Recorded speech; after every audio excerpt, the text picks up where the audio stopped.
Welcome to Luca is a Billionaire, where the only thing I invest in is your answers.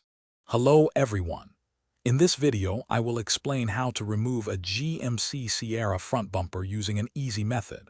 First, gather your essential tools, including a ratchet, various sockets, and a trim removal tool. Always ensure your truck is parked on a level surface with the parking brake engaged, and disconnect the battery for safety. Begin by removing the 10 plastic push pins that hold the radiator cover in place. Then, carefully pry out the fender flares to reveal a 7mm bolt on each side. Next, we'll tackle the grille and fender liners. Start by removing the 4 10mm bolts found along the top of the grille. With those out, gently pull the grille forward to release its retaining clips, and remember to unplug any camera connections if your truck has them. Now, use a T15 Torx bit to remove the bolts holding the inner fender liners. Finally, loosen the 3 bolts on each side that secure the bumper fascia side brackets. Now it's time to disconnect the electrical components.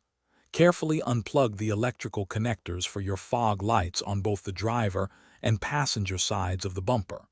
If your Sierra has any sensors integrated into the bumper, be sure to disconnect their harnesses as well. Take a moment to ensure all wiring is completely free from any clips or retainers.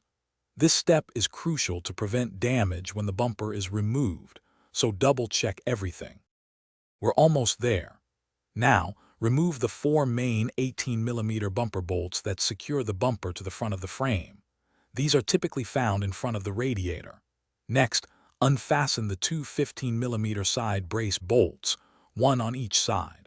With all bolts removed, and ideally with the help of a friend, carefully slide the entire bumper assembly straight off the vehicle. Remember to store all your removed hardware in a safe place for reinstallation. Thanks for watching and please subscribe. It's the best investment you'll ever make.